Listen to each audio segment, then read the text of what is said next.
नमस्कार, मेरा नाम अमर सिंह है। मैं दिल्ली में रहता हूँ और कहीं ना कहीं हम सभी लोग अपनी इकोनॉमी में योगदान देते हैं, उसको आगे बढ़ाते हैं और देश के वृद्धि में, देश के विकास में अपना योगदान देते हैं। मैं थैंक्स करना चाहता हूँ अपने प्रधानमंत्री श्री नरेंद्र मोदी जी का, जिन्होंने एक सराहनीय कदम उठाया है और ऐसे कदम शायद ही किसी प्रधानमंत्री ने अभी तक उठाया हूँ जिस तरह का काम मोदी जी कर रहे हैं, और ये बहुत ही सराहनीय है और मैं उनको बार बार धन्यवाद करना चाहता हूँ।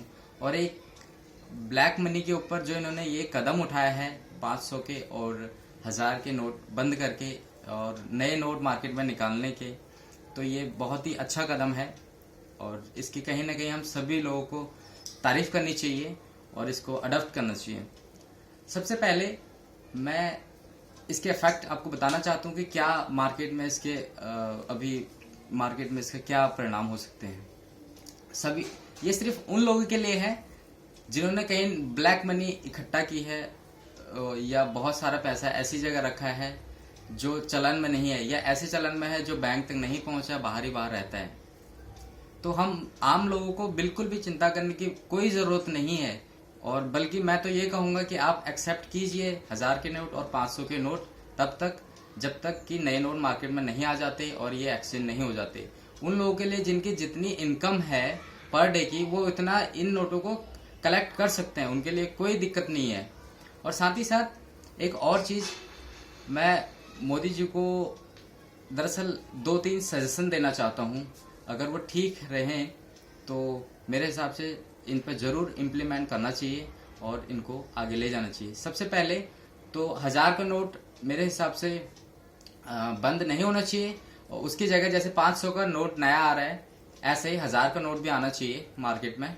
उससे कहीं ना कहीं फ़र्क बहुत पड़ता है। दूसरा जो सजेशन है, हाल ही कुछ दिन पहले एक इनकम टैक्स की एक स्कीम आई थी, IDS scheme, income declaration scheme. तो मैं मोदी जी से रिक्वेस्ट करना चाहूँगा कि ये स्कीम क्यों ना दोबारा निकाली जाए, भले ही 1 महीने के लिए ही सही, जब तक कि इसका असली मतलब अब बनता है, क्योंकि लोगों को अब ये पता लग गया कि नोट बंद होने से क्या हो सकता है, उनकी जो इनकम है उस पर क्या फ़र्क पड़ सकता है। तो उसका जो टैक्स रेट था वो 45% था, अब उसको घटा के 40% कर दिया जाए, और जो टैक्स पेयर अपनी इनकम डिक्लेयर करता है उसको 60% का पैसा उसको रिफंड किया जाए। मैं चाहता हूं कि ऐसा किया जाए जिससे कि सरकार को और इनकम टैक्स के पास बहुत ज़्यादा पैसा जमा हो जाएगा और कहीं ना कहीं इकोनॉमी में इसका बहुत पॉजिटिव रिस्पॉन्स आएगा।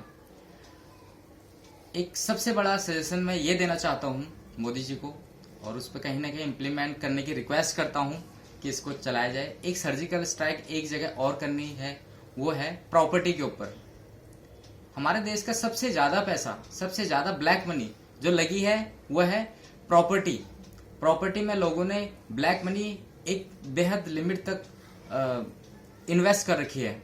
अगर ये आधार लिंक हो जाए या इसकी प्रॉपर KYC हो जाए तो कहीं ना कहीं ये जरूर ब्लैक मनी को खत्म करेगा, और उन लोगों को जो खासकर नेताओं को जो अपनी इनकम बिल्कुल बहुत कम दिखाते हैं या जो जिन्होंने डिक्लेयर बहुत कम कर रखा है, इसकी वजह से वो अपना प्रॉपर सारी अगर प्रॉपर्टी शो करते हैं, या बाकी के वो लोग जो अमीर से बहुत अमीर होते जा रहे हैं, उन लोगों के लिए भी ये सजेशन है कि अगर इस तरह की कोई स्कीम या सर्जिकल स्ट्राइक ऑन प्रॉपर्टी ऐसा कुछ मोदी जी निकालते हैं तो जरूर इसमें कामयाब होंगे और बहुत सारा कालाधन बाहर निकलेगा।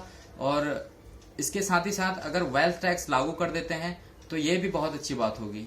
तो मैं ऐसा उम्मीद करता हूँ कि अगर ऐसा होता है तो मेरा विकास होगा, मेरे देश का विकास होगा, हम सबका विकास होगा। जय हिंद, जय भारत, नमस्कार।